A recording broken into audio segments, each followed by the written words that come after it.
Ողջույն, Civilnet podcast-ում գրող Մարինե Պետրոսյանն է։ Բարև ձեզ Մարինե։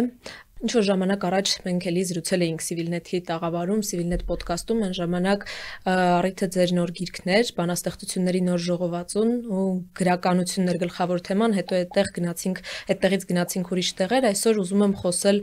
ձեզ հետ որպես հանրային կարծիք ձևավորող։ Գոյություն ունի Մենք ակումբը 3 տարի, կարդում եք ձեր տեքստերը, այդ տեքստերը ուղղակի գրականության համար չեն, մեզ այսօր անհանգստացնող թեմաների մասին են։ Ինչու Մենք ակումբում չկան ձեր գաղափարական կամ քաղաքական օպոնենտները եւ արդյոք այնպես չի ստացվում թե մտավորականների մի խումբ, որը արդեն որտեղ բոլորը իրար հետ համակարծիք են, նորից հայտնվում են, հավաքվում են մի տեղում ու քննարկում են մի բան, որը եւ բոլորին պարզ է եւ բոլորի կողմից ընդունելի է։ Ասեմ, որ Մենք ակումբը արդեն 3 տարի կա։ Ակումբը ես եմ ստեղծել, դասական ակումբ չի դարձել, գուցե դառնա։ Ամեն դեպքում ինքը քննարկումների ակումբ է։ 3 տարի առաջ այնպես չի, որ միայն իմ, ասենք, գաղափարակիցներն էին, բավական թեժ վեճեր են եղել։ Կոնկրետ այս վերջին հավաքին, որին ներկա էի, դու այնտեղ կար հստակ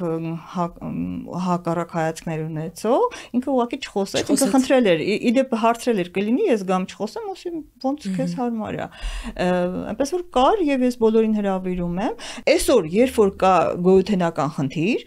պարզապես ստեղծել գրականություն որպես սիրուն պուպուշ մի բան, դա ինձ համար, ինչ ասեմ, բադ բան է, մեղմ ասած։ Բայց կա Հայաստանում այսօր ժամանակ։ Կա, ես ճիշտ ասած, այդպես ոչ թե ուզում եմ մեղադրել, ասել մի արեք, որովհետև ես հասկանում եմ, որ իրենք էլ են հասկանում, որ դա վատ է։ Եթե չեն կարողանում, դա ուրիշ է։ Ես կարծում եմ, ոչ թե չեն ուզում, այլ չեն կարողանում։ Եվ դա ողբերգություն է, հա։ Ձեր տեքստերից մեկի քննարկման ժամանակ խոսվեց 88-ից ու թե ինչու 88-ի սերունդը ուներ այդ գիրքը, իսկ հիմա այդ ընդհանրապես չկա։ Ես էլ իմ կարծիքը ասացի, բայց հիմա այստեղ նորից ասեմ, որ տպավորություն է, որ նախ 88-ին այդ ջինը շշից դուրս էր եկել ու չի կարող անընդհատ ջինը շշից դուրս գալ, ինքը ինչ որ աննախադեպ արտակարգ իրավիճակ էր եւ մասնակից լինելու 88-ին ինչ որ էպիկական բանի մասնակից լինել էր։ Այսօր պատերազմից հետո փողոցային պայքարը, շարժումները, որ գալիս ու գնում են, չեն հաղորդում այդ էպիկականության զգացումը, ավելի շատ ընտրություն է վատի եւ վատագույնի միջև եւ մարդիկ չեն կարող գալ այդ էյֆորիկ տրամադրությամբ ընտրելու վատի ու վատագույնի միջև։ Ես համաձայն չեմ, քանի որ 88-ից հետո ես էլի շատ շարժումների եմ մասնակցել եւ քանի անգամ համարյա 10 անգամ տեսել եմ ոնց ժողովուրդը նորից ոտքի կանգնում, տարբերությունը նա է, որ ի վերջո թվում է, տես բոլոր շարժումները 88-ը Մոսկվայի դեմ էր, դրա համար ասում անկախության, ոչ այնքան ասենք Բաքվի, ես շատ հստակ հիշում եմ 88-ը սկսվեց պահանջով Մոսկվայից, երբ որ Մոսկվան ասաց ոչ Արցախի միացման պահանջին, ամբողջ շարժումը ուղղվեց Մոսկվայի դեմ, դրա համար ես ասում եմ ինքը անկախական էր։ Հետո արդեն շարժումները արդեն ներսի շարժումներին, հա, Հայաստանը անկախացավ, շարժումներ էին ինչ որ կոնկրետ պահանջներով, որոշակի դժգոհություն կար ղեկավարներից, նախագահներից եւ շարժումները, բայց համարյա ոչ մեկը, փաստորեն եթե նայենք, հաջողության չէր հասել։ Ստացվեց, որ 2018-ի շարժումը վերջապես թվում է, չէ, հասավ հաջողության եւ բերեց աղետ։ Ես կարծում եմ խնդիրը սա է, ոչ թե որ հոգնել են մարդիկ ինքնին, այսինքն շատ են դուրս եկել հոգնել, այլ որովհետեւ փաստորեն հաղթանակը, ներքին հաղթանակը թվում էր, որ հաղթանակ էր, բերեց աղետ, դա հոգեբանական անշուշտ։ Եվ ես կարծում եմ այն, որ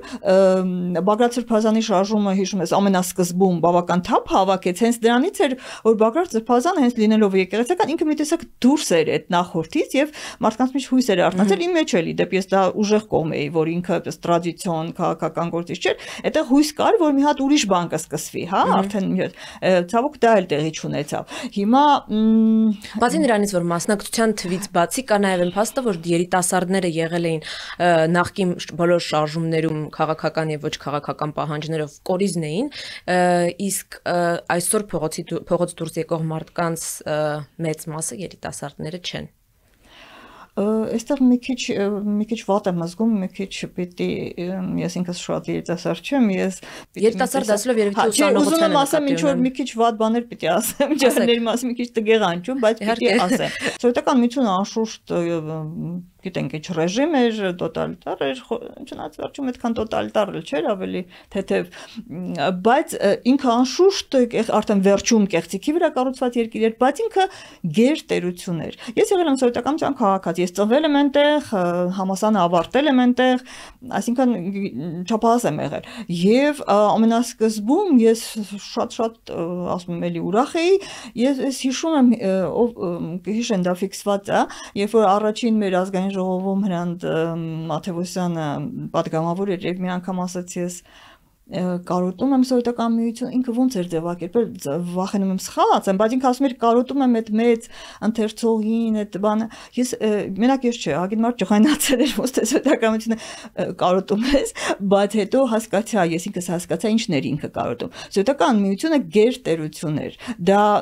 այսինքն աշխարհում, հսկա աշխարհում կար երկու գերտերություն, ամերիկան եւ սովետական միություն, եւ մենք այդ մեկի քաղաքացին ենք։ Դա բերում է ուրիշ հոգեբանություն, դա քեզնից անկախ,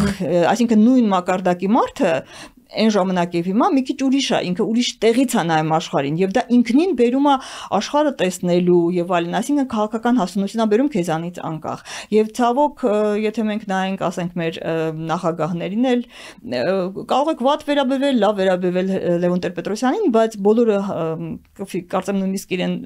մեղմասած չսիրողները կասեն, որ ինքը բարձր ռանգի, այո, ինքը խոշոր գործիչ էր, կարող ես չսիրել, ասենք, բայց ինքը խոշոր էր, հետո կամած իջավ եւ հասանք Նիկոլ Փաշինյան, այսինքն դա Հայաստանի գավառականացումն էր, որը ողբերգություն է եւ որպեսի Հայաստանի գավառականացումը անվերջնական չլինի, պետքա մի քիչ այդ բանը փոխել։ Տեսեք, հիմա ինչու շատերը այսօրվա իշխանությանը երկու պատճառ կա, որ իշխանությանը պաշտպանում են, քչացել են անշուշտ, բայց դեռ մի քիչ կա։ Մի պատճառը հայտնի է, այդ նախկիններ, ներկաներ, Թալան եւ այլն սոցիալական ատելությունը որը մարդկանց մեջ վեր կա եւ չի լավանում, մյուսը մի հատ էլ խավ կա ավելի հենց այդպես մտավոր խավն է, ավելի կամ այսպես առաջադիմական ջահելները, որոնք ասում են ճիշտ ամեն շատ վատ է, բայց գոնե մենք Ռուսաստանից փոխվում ենք, գնում ենք ճիշտ է, դժվար է, բայց գոնե դեպի Եվրոպա ենք գնում։ Այդ մինչև վերջերս գոնե կար, հիմա գուցե արդեն հասկացել եմ, որ ենք անել Եվրոպա չենք գնում, բայց այդ ի՞նչ է դա։ Այսինքն դու այսպես բան է, էլի, բան երկրի, այսպես հետամնաց երկրի պատկերացում է, որ իբրև թե սովետականությունը հետամնաց էր, հիմա մենք իրականում սովետականությունը հետամնաց չէր, ինքը այո ասում ագին սուտ կար իրա, բայց ինքը հետամնաց երկիր չէր։ Այդ երիտասարդների մասին ես էլ ուզում եմ մի բան ասել, հերվից կամ նախ երբ որ քննարկում ենք ու դուք ձեր տեքստը ընթերցելիս քննարկում էիք թե ով պիտի գա, Հայկը պիտի գա, մեր մեջից Հայկը պիտի ինչ-որ բան փոխի, մենք այդ Հայկին վերագրեցինք, դուք ավելի ճիշտ Հայկին վերագրեցիք համարցակի, կոշտի, պայքարողի, այսպես հատկանիշներ։ Դա այդ սիմվոլն է։ Այո, եւ հաճախ ասում են, որ Հայկը ժողովրդավար կլինի թե չի լինի, դա արդեն էական չի ու այստեղ երկու հարց է առաջանում։ Կամ մենք ասոցացնում ենք ժողովրդավարությունը քաղաքացիական պայմանագրի եւ Նիկոլ Փաշինյանի հետ եւ ուզում ենք այլևս իրենց նման ոչինչ չկրկնվի ու դեմ ենք արտահայտվում ժողովրդավարությանը, կամ էլ գոհ ենք, եթե շարունակում ենք ասել, որ ժողովրդավարությունը էական չի եւ չենք նմանացնում դա քաղաքացիական պայմանագրի հետ, ասում ենք, որ փաստորեն իրենք ճիշտ էին, որ ժողովրդավար չէին, այսինքն այսպես պարադոքս է ստացվում, ինչ ունենք մենք ժողովրդավարության Եկեք այդ հարցը ժողովրդավարության, իջնց դեմոկրատիա բառը ավելի եմ սիրում, այդ դեմոսատ հին բառը նույն բանն է։ Դեմոկրատիա հայրենիքը Հունաստանն է եւ Աթենքում հաջող պես ամենալավ շրջաններում եղել է դեմոկրատիա, բայց անգամ Հունաստանում անգամ Աթենքում, որտեղ Հունաստանը ուրիշ այնտեղ Սպարտա էլ կար, որ հեշտ դեմոկրատական չէր, անգամ Աթենքում երբեք դեմոկրատիան չի հավարվել ամենալավ բանը, ինչ է կոչվում վարման, ինչ է կոչվում դեմոկրատիան ինչի ձև է, հա, կա ավտոկրատիա, դեմոկրատիա, չէ, այսինքն հանրային կյանքի կազմակերպման, այո, հանրային կյանքի կազմակերպման լավագույն ձևը չի համարվել, համարվել է ձևերից մեկը։ Այդ ատելությունը Նիկոլ Փաշինյանը ունի հսկա ուժ ատելություն գեներացնելու։ Այսինքն մի հատ կարճ դադարան ենք, էլի։ Ասեմ, վերջացնեմ։ Ատելությունը ատելությունը, ասենք, քեզ գրփողի, ասենք, նկատմամբ, որը ասոցացվում է նախկին նախագահն հետ, ավելի ուժեղ ուժա, քան հայրենիքի հանդեպ սերը։ Դա նշանակում է, որ դու հայրենիքդ անգամ կործանես։ Երկու հարց։ Արդյոք ստացվում է, որ Նիկոլ Փաշինյանը եւ իշխանությունը ասոցացվում է մարդկանց համար ժողովրդավարության հետ, երբ որ խոսում ենք ժողովրդավարության մասին որպես չարիք այսօր էս պարագայում հետ։ Ես չեմ ասում չարիք, ես ասում եմ, այս ոչ ընդունելի տարբերակ հանրայինքի կազմակ, այո, ասոցացնում ենք դա իշխող կուսակցության հետ։ Այո, որոշ առումներով այո։ Ես կարծում եմ վստահելի են այդ ինֆորմացիան, որ ես հետևում էի, որ այո, եղան ավելի պես ուղակի կեղծիքներ, հա, ասենք են այդ հիմա ուղակի կեղծիքներ ես կարծում եմ այդքան չկան։ Երբ ասում եք, որ ժողովրդավարությունը այսօր ամենաանվտանգը չի, վտանգավոր է, նկատի ունեք, որ չլինեին ընտրություններ։ Այդ հարցը ինձ համար, եթե ես այդ հարցի պատասխան ունենայի, ինձ համար ես կփորձեի։ Դա իսկապես խնդիր է, որտեղ ես ասում եմ գիտակցում եմ, որ ժողովրդավարությունը պես ֆետիշացնելը վտանգավոր է, բայց ես մյուս կողմից չեմ տեսնում ուրիշ ինչ պետք է անել, հա, իսկապես չեմ տեսնում։ Դա ինձ համար քննարկելու հարց է, ես նույնիսկ ուզում եմ մեր հավաքներից մեկը դրան նվիրել։ Այսինքն, չգիտեմ, այս հարցը ես այդ մասնակից չեմ, քաղաքագետ չեմ, բայց ինձ համար հստակ է, որ ասում եմ դեմոկրատիան իսկապես բացարձակացումն է վտանգավոր։ Շատ լավ։ Եվ այս հարցը կարծում եմ քաղաքական դաշտում արժի քննարկել։ Պետք են ընտրություններ, թե պետք չեն։ Չէ, ինչ կարելի է, ինչ տարբերակներ կարելի անել, որպեսզի դեմոկրատիան չդառնա մանիպուլյացիայի գործիք։ Շատ լավ։ Խոսելով Նիկոլ Փաշինյանի ընտրազանգվածի մասին, համաձայն եք արդյոք, որ պարբերաբար այդ ընտրազանգվածին վերադառնալ ու ոչ ամենալավացականներով խոսել այդ ընտրազանգվածի մասին ու հետո զարմանալ, թե ինչու այդ ընտրազանգվածը շարունակում է անել, ենթադրենք սխալ որոշում, օրինաչափ չէ, եւ բացի դրանից չեմ ուզում քաղաքական գործիչներից խոսել, ձեր օրինակով եմ ուզում խոսել, օրինակ անձամբ դուք փորձում եք իր ընտրազանգվածի որոշ ներկայացուցիչների հետ խոսել, բացատրել, այնպես անել, որ իրենք զգան, որ իրենց ներկայությունը պետք է ողջունվում է։ Ես հասկանում եմ իրավիճակը այնպեսին է, որ եթե իրենք ունենային այդ բանը, այսինքն իմ ասելով չի էլի, այդպես գիտակից մարդիկ են ամեն դեպքում երեխաներ չեն, եթե լիներ իրենք այդ փորձը կանեին, հա։ Խնդիրը այն է, որ հասկանանք հետո ինչ ենք անելու, ոչ թե մերժելը հասկանում ենք, հա, այսինքն լավ չի, ինչ որ կա, ինչ ենք ուզում։ Ես որ ասում էի հայք, իդեպ, ինձ համար հայկը բանա նրանով, որ ինքը սիմվոլ է եւ հենց սիմվոլը ունի այն հատկությունը, որ ինքը չի ասոցացվում կոնկրետ իրավիճակի հետ, որտեղ բաժանում է, ասինքն ինքը ոչ նախկին, ինքը ամենանախկինն է, ինքը այս նախկինները չի ասոցացվում։ Ես ասում եմ, ձևակերպենք այդ հայկի բանջարը, որը որ կա ու կհամապատասխանի, իրան կպահի հայկի նման, այլ թող լինի։ Այսինքն գուցե նույնիսկ այն մարդկանցից, ասում եմ, գուցե չէ պարտադիր չի, գուցե նույնիսկ այն նախկիններից, որտեղ մարդը կարող է նաև փոխվել, Շարլ դե Գոլին ասացի, հիշում եք, Շարլ դե Գոլը իդեպ մի անգամ եկել է հաղթել է եւ այլն, հետո մերժվել է, հետո հետ է գնաց, հետո նորից է եկել։ Այսինքն այդ պատմության մեջ այդպիսի բաներ կան, էլի։ Ասում եմ, հայկը նայա, որը սովորական բաներից այսքան կարող են, ինքը վերև է, ինքը քաջն է, ինքը ասենք բանը կարող է դառնալ հրաշք, խիզախն է, հա, խիզախ։ Սխոլաստիկայի չի վերածվում այդ զբաղմունքը գալ խմբով հավաքվել, որոշել թե ում ենք կանչում, այդ կանչվող էակին վերագրել։ Ուզում եմ ասել, դա դուրս քննարկումները չափազանց հետաքրքիր կարող են լինել, բայց սենյակից դուրս ինչ ազդեցություն են դրանք։ Բոլոր այդ մարդիկ խոսք ունեցող մարդիկ են իրենց դաշտում, ես ոչ եմ ասում, այդ մարդիկը հայկին որոշենք սենյակում։ Այդ մարդիկ հանրային կարծիք ձևավորող մարդիկ են։ Մեծ մասամբ այո, բոլորը չի անշուշտ, որովհետև այդպես շատ տարբեր։ Իրենք արվեստի գործիչներ են հիմնականում։ Ես հավատում եմ Հայաստանում խոսքը, ես նայ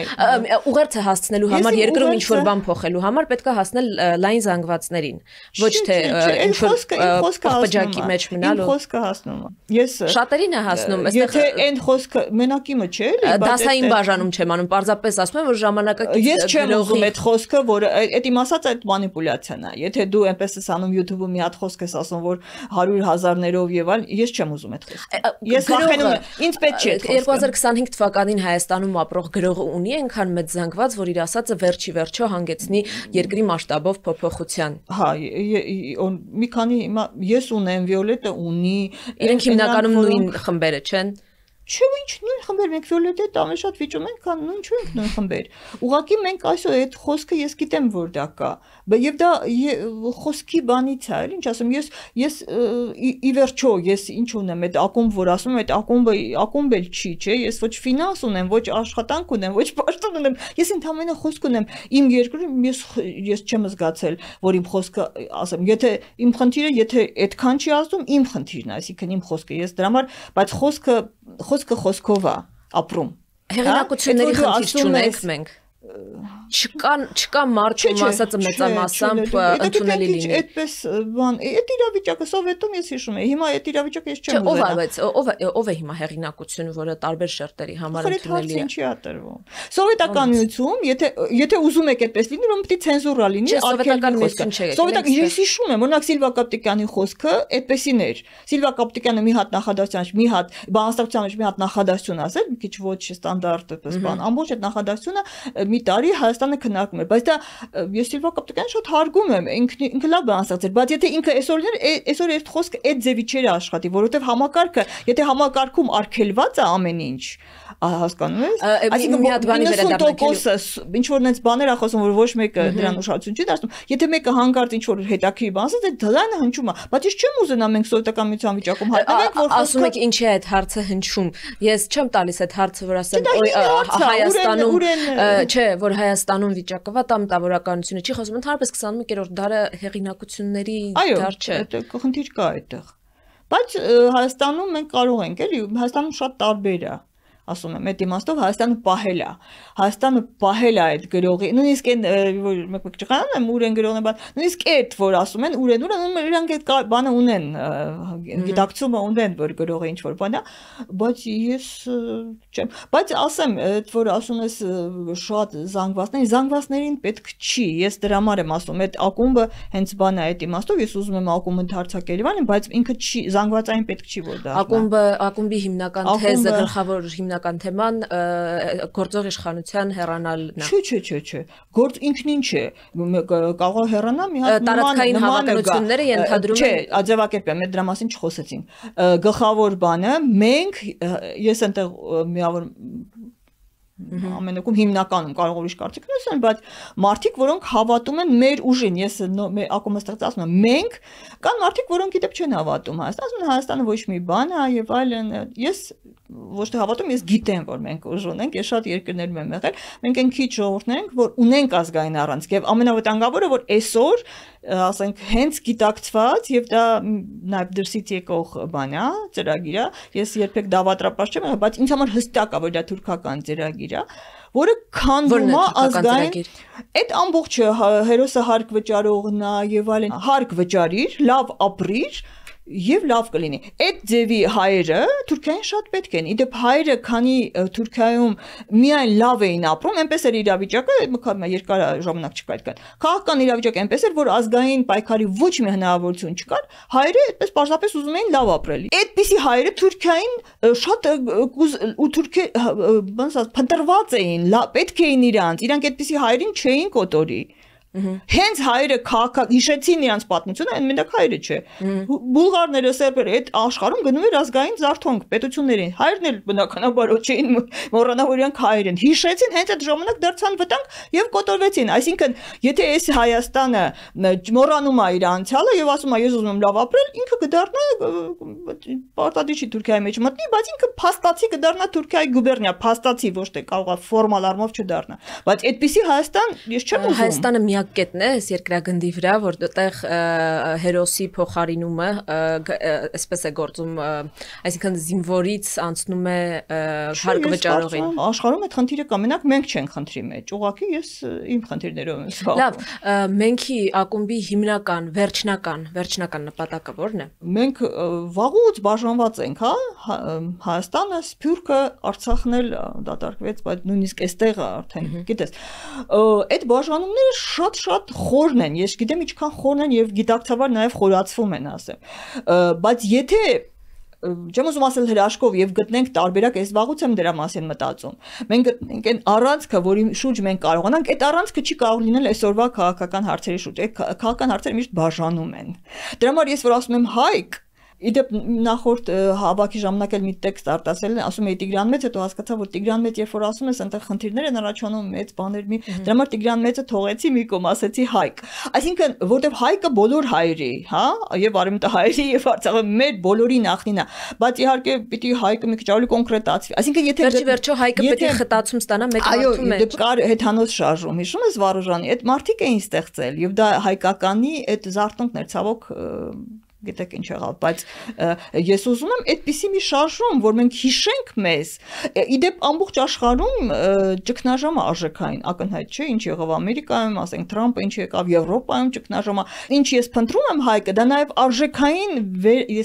վերածննդի զարթոնքի շարժում է։ Այսինքն որպիսի մենք ոչ թե հարկ վճարողին հարգենք, այլ ուժեղ լավ իմաստով, քաջին, խիզախին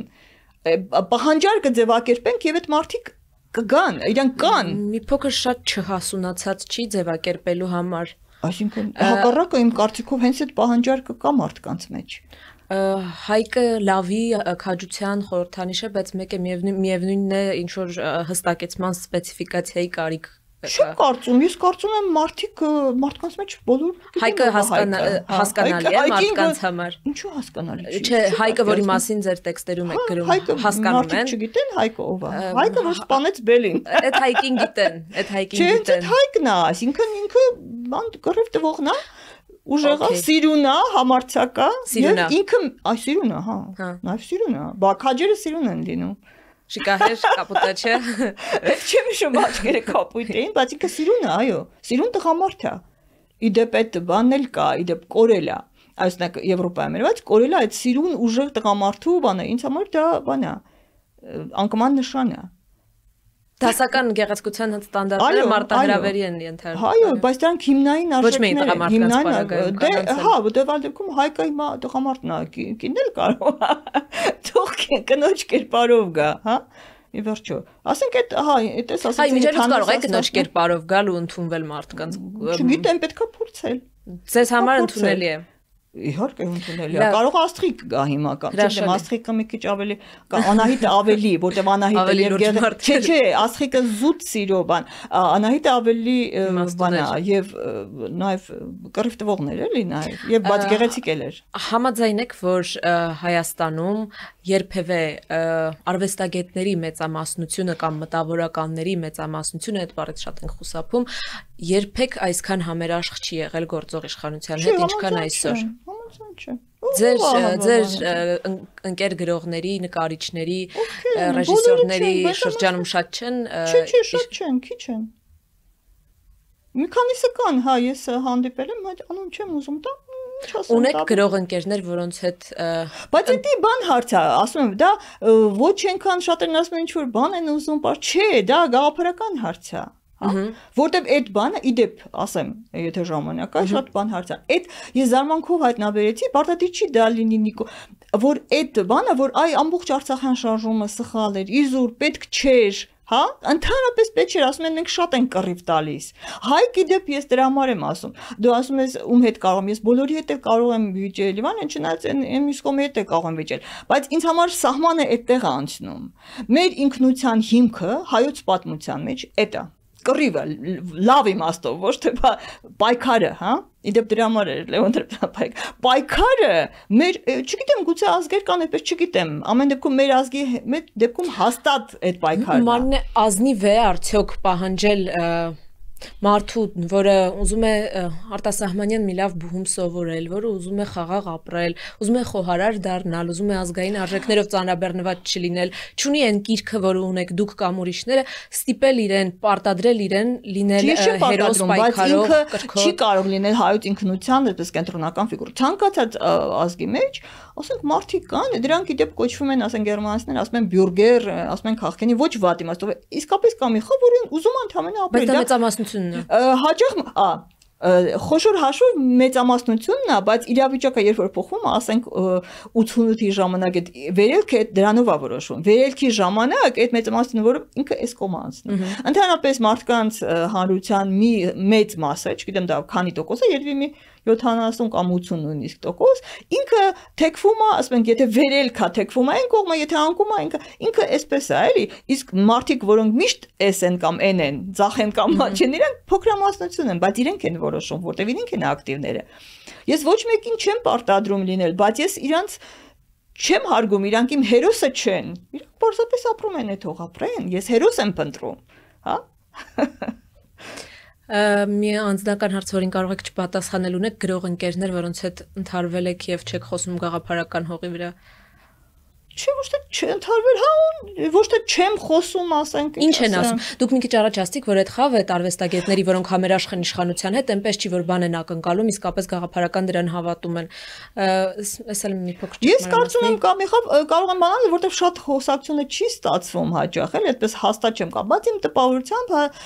հայ արվեստագետների մեջ կա մի խավ, որը մի տեսակ այն ժամանակվանից կար հոգնել է ազգայինից, ազգայինը պատկերացնում է ինչ որ հին բան, նամշոտ մի հատ բան եւ ուզում է ինչ որ ուրիշ բան, հա։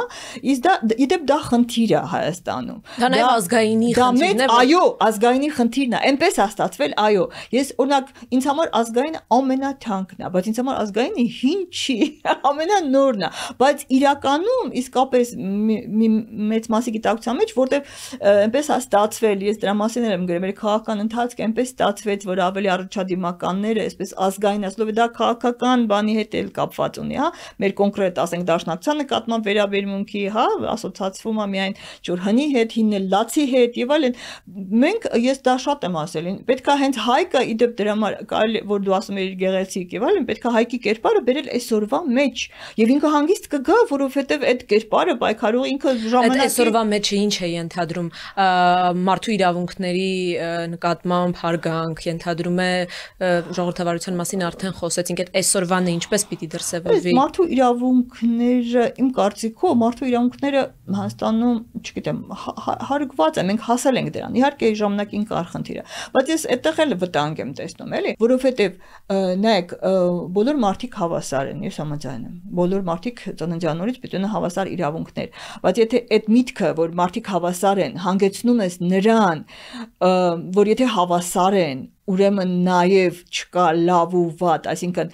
վախկոտը հավասար է, քաջին ի վերջո վախկոտը մարդ է, չէ, ինքը ծնվել է այդպես, ինքը մեղավոր չի, չէ, որ եթե այդպես նայես, այո, ինքը մեղավոր չի, բայց եթե այդպես հանգեցնում ես բանի եւ իրականում երկվությունը կարևոր է, ասինքն ասում են, ասինքն խոշոր հաշվով, չէ, ես այդ վերջին օլիմպիադայի բացման մասին գրել էի, ի վերջո տգեղի եւ բայց մենակ այդտեղ པարզ երևաց, բայց մինչեւ այդ էլ կար, արմունքում դա երևում է։ Տգեղն ու գեղեցիկը հավասար, հանկարծ մեկին չասես, որ ինքը տգեղ է։ Գեղեցիկը տգեղ է, քաջն ու վախկը, բոլոր այդ աշխարհը վերջանում է։ Արժեքային համակարգը վերջանում է։ Քրիստոնեության մեջ ավելի ուժեղ չէ։ Կա այդտեղ խնդիր կա, այո, կա, բայց բան չի, քրիստոնեության մեջ էլ կա բանի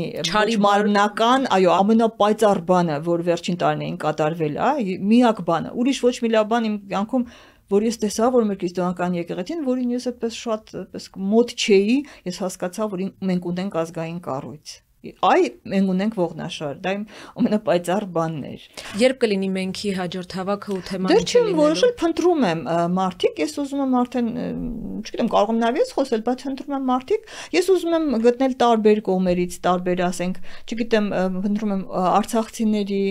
սփյուռքահայերի, որոնք ինչ են կամ գնացած, եկած, փնտրում եմ, ուզում եմ Հայաստանի այդպես տարբեր շերտերով խոսենք եւ փորձենք գտնենք այն միջուկը, որ մեզ կմիավորի այսօր, որտեղ ասում եմ քաղաքական դաշտը բաժանում է, անխուսափելի, այնպես ընտրություններ են մի տարուց,